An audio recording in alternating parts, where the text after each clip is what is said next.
Nico et Julie. Paranormal, ça fait un peu peur quand même. Mais on adore ça. Vibration. Les amis, de retour sur Vibration et 8FM. Bienvenue aux personnes qui prennent l'émission en route, même si c'est un petit peu tard, hein. On va pas se mentir. Hein. Mais c'est un peu tard, mais c'est pas trop tard. C'est pas trop parce tard. qu'il reste quand même Le meilleur. Bien sûr. le témoignage de Nico. Le témoignage paranormal de Nico. Alors, de quoi ça va parler aujourd'hui ? Eh bien, je vais te le dire tout de suite. Oui, je voulais te poser la question, mais tu fais tout, hein, voilà, les questions et les tout. réponses. Je parle tout seul, moi, tout le temps.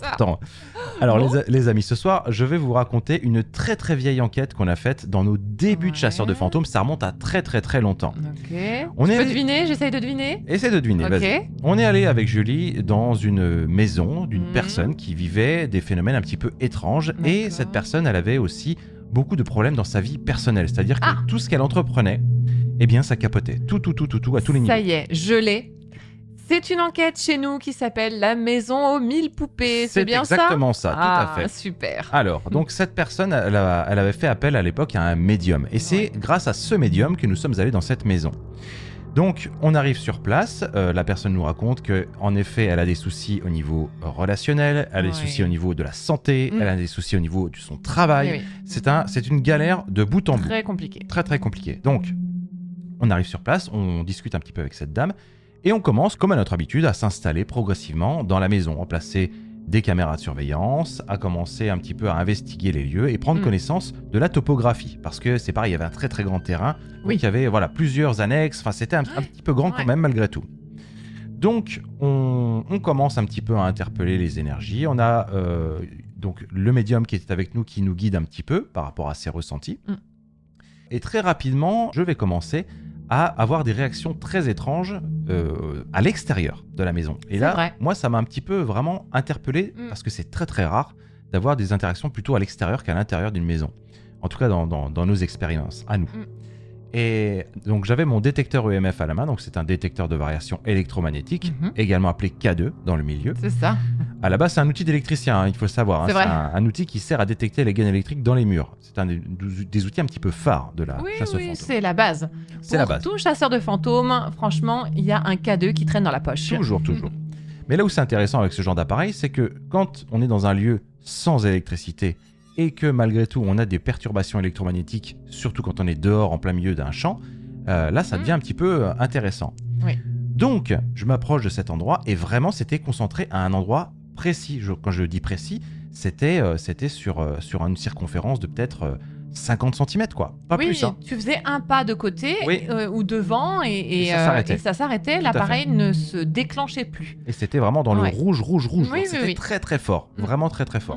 Au point où quand on était même nous sans appareil à cet endroit, on sentait presque un poids sur les épaules. C'est vrai. On sentait vraiment quelque chose de très étrange. Et même nous qui à l'époque n'étions pas du tout sensitifs, on avait quand même ce ressenti qui était là quand on était à cet endroit-là. J'en parle au médium qui me dit ah oui, c'est quand même bizarre, effectivement. Il comprenait pas non plus trop pourquoi. Il n'avait pas plus d'explications que ça. Mais à un moment donné, on a demandé au médium de faire une séance de ce qu'on appelle d'écriture automatique. C'est ça. Alors, qu'est-ce que c'est l'écriture automatique pour les auditeurs qui découvrent et qui ne connaissent pas? Ça fait beaucoup d'infos. Ça fait beaucoup d'infos, je suis désolé, mais bon, au moins, vous allez comprendre. C'est vrai. L'écriture automatique, si vous voulez, c'est une sorte d'état de transe. Lorsque le médium se met dans cet état, il est dit, encore une fois, ce n'est pas prouvé, mais il est dit que le médium peut écrire ce que les fantômes lui dictent, entre guillemets. Hein, pour schématiser, grosso modo, c'est ça. Hein. C'est une forme de concentration particulière pendant laquelle on arriverait à établir un contact avec les énergies, les fantômes d'un lieu, et par l'intermédiaire d'un papier, d'un crayon, eh bien, notre main serait guidée par les fantômes et on pourrait avoir accès à des informations qu'ils nous dicteraient. Voilà, c'est ça. C'est une sorte, alors pour ceux qui connaissent, je vais employer un autre terme, c'est une sorte de channeling, c'est-à-dire une connexion avec un fantôme. Et voilà, ça peut passer par un stylo, ça peut passer par la voix pour les médiums les plus expérimentés, voilà, ça peut passer par différents biais. Mais là, pour le coup, c'était au travers une feuille et un stylo. Ouais. Donc on a fait 2 séances d'écriture automatique. Une au début, où le médium a capté apparemment le père de la propriétaire. C'était très émouvant. C'était très émouvant, en effet. Oui. Qui lui a rapporté qu'apparemment l'homme qu'elle fréquentait à cette époque n'était pas un homme bien et qu'il fallait qu'elle s'en sépare. Bon, bah là, nous on est là, mais on peut pas trop intervenir, c'est vrai. on sait pas trop quoi dire, nous, on est... Mais c'était touchant parce que par l'intermédiaire du médium qui écrivait les mots sur le papier, eh bien, il a écrit le surnom que lui Exact. donnait le papa de la propriétaire. Tout à fait, Voilà, il l'appelait par son surnom par son de surnom. petite fille. Et c'est ça qui est intéressant. Donc, quand même, c'est un indice qui était vraiment très intéressant dans cette communication. Dans les séances d'écriture automatique comme ça, on peut avoir en effet, comme le dit Julie, des surnoms ou parfois même des styles signatures. des signatures, des styles d'écriture. Eh Des oui. fois, ça peut aller très très loin, ça peut être Mhm. vraiment très bluffant. Mais là, au-delà du fait que c'était déjà bluffant, là, ça ne nous concernait pas C'est et ça faisait pas avancer notre affaire, Non. entre guillemets. Non, Mais c'est en sûr. tout cas, cette séance était déjà là et très intéressante et très émouvante. Et ensuite, dans un second temps, on a fait une seconde séance d'écriture automatique. Oui. Et là, ça a été beaucoup plus parlant. C'est vrai, ça a éclairé beaucoup plus notre lanterne quant Ouais. à cet endroit particulier dans le jardin, au-dessus duquel il semblait y avoir un champ électromagnétique très fort. Tout à fait. Alors, pour resituer aussi le contexte, le médium en question, c'est un homme d'une 50aine d'années qui est assez charpenté, un peu costaud, assez viril, on va dire. Hein. C'est un bonhomme. C'est un bonhomme, voilà, c'est un bonhomme. Et donc, mais vous allez comprendre pourquoi je dis ça, parce que là, pour l'instant, on me dit, mais qu'est-ce qu'il y a Mais pourquoi on s'en Pourquoi fiche On s'en fout de comment il est médium. Non, ça va avoir son importance. Attendez, c'est le teasing de Nico. Voilà, enfin. mais laissez-moi faire. Ah, Et donc, il fait cette séance d'écriture. Donc, il écrit une feuille, deux feuilles, bam, bam, bam, ça va très il très écrit vite. Très vite. Très vite, ça va Très très très vite.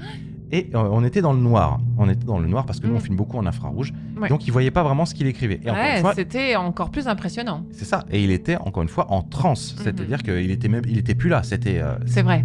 un geste automatique. La respiration était lourde et assez accélérée, intense, on Oui, va dire. exactement. Tout à fait. Comme s'il était en train de faire une course. Ouais, un effort. Un effort. Et là, très étonnant, on avait dans la pièce dans laquelle on était dans une chambre. Donc, une Mhm. petite pièce qui devait faire une dizaine de mètres carrés. Oui, une petite chambre. Et on avait un capteur de variation de température. On va faire le tour des outils de chasseurs de fantômes, les amis, ce soir. Là, c'est simple. Là, c'est simple. Outil de variation de température, plus 1 degré ou moins 1 degré. C'est très basique. Et dans cette pièce, on était 4 personnes. Il y avait Oui. Julie et moi, il y avait le médium et sa femme à l'époque. C'est vrai. Et au moment où le stylo commence à écrire sur la Mm. feuille, baisse soudaine de température de 1 degré. Ce qui, techniquement, est impossible. C'est complètement contre-intuitif. On Ouais. est 4 à dégager de la chaleur humaine corporelle dans une petite pièce de 10 mètres carrés. Normalement, dans cette configuration, la température aurait dû augmenter. Exact. Donc là, dès que ça... Et le pire, c'est que ça correspondait parfaitement oui. au moment où il Top commençait à départ, écrire. quoi. Top départ, Mm. quoi. Donc là, ça commençait à nous mettre un petit peu mal, on va pas se mentir. Ah oui, oui. Et donc, il écrit une page, 2 pages, 3 pages, 4 pages, et là, le stylo commence à ralentir, et ça Ouais, s'arrête C'est progressivement. vrai. Le médium commence à revenir à lui, il Mm. pose le stylo, et là, il se met à fondre en larmes, mais Oh là alors, là. comme une madeleine, je n'ai jamais vu ça. Terrible. C'était horrible à vivre. Terrible, terrible, terrible. Horrible. J'en coupe les caméras parce que je suis hyper gênée.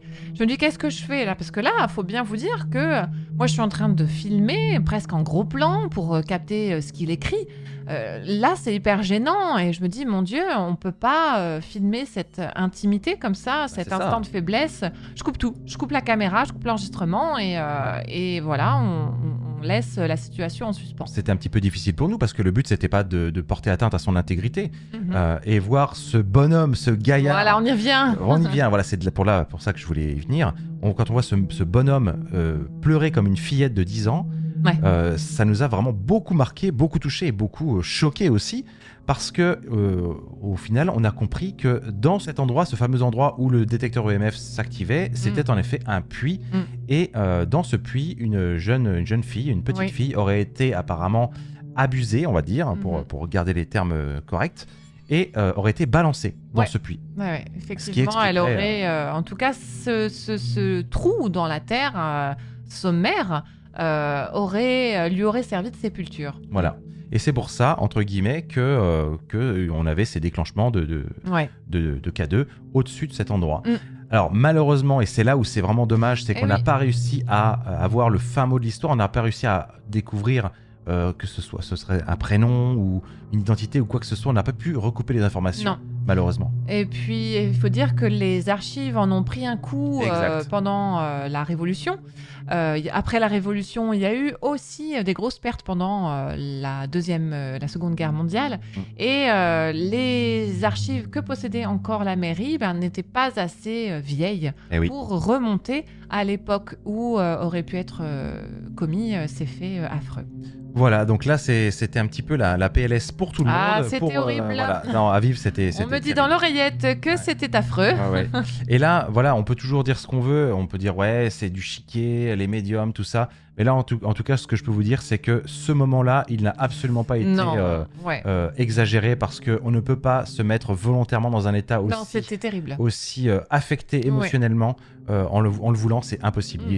Je l'ai ramassé la petite cuillère. Il était vraiment dans un état catastrophique. Il fallait que je l'aide pour marcher tellement oui, il se était relever, etc. tellement il était Ouais, affecté. ouais. C'était terrible, Ah ouais, terrible, non, c'était terrible. très très dur. Hein. Donc ça fait partie, encore une fois, des expériences de chasseurs de fantômes. Marquante, hein. Très très marquantes. Ouais. Même si pourtant c'est très vieille. Hein. C'était notre deuxième enquête. Vous vous rendez compte, c'était il y a plus une dizaine d'années, quoi. Oui, une petite dizaine d'années. Mais en tout cas, ça c'est un truc qui nous a en tout cas beaucoup marqué. Voilà. J'espère que cette histoire vous a plu. Ouais. Et puis, encore une fois, les amis, on a passé un excellent moment, comme oui. toujours. Hein, comme Merci toujours. beaucoup à toi, merci à vous qui nous écoutez et merci à vous qui venez témoigner dans l'émission. Tout à fait. Voilà, un petit rappel habituel. Écrivez-nous paranormal@vibration.fr ou paranormal@8fm.fr pour passer dans l'émission. Et si vous avez raté l'émission, n'hésitez pas à vous rendre sur les sites des radios Vibration et 8FM pour écouter cette émission podcast. Voilà. On vous donne rendez-vous à la semaine prochaine. Encore plus près de Noël cette fois. C'est vrai. Oh On y est là presque, là on y là est là. presque. Mais je vais y avoir mon verre de vin chaud, je te le dis. Ah ouais. Voilà, envoyez du vin chaud par la poste directement au siège de Vibration et 8FM. Merci à vous. À l'attention de Julie. Voilà. Allez les amis, on vous embrasse. Prenez soin de vous et on se dit à la Bonne semaine nuit. prochaine. À Bye bye. plus. Salut. Venez témoigner de vos expériences étranges sur 8FM avec Nico et Julie. Paranormal, 22h-23h sur 8FM.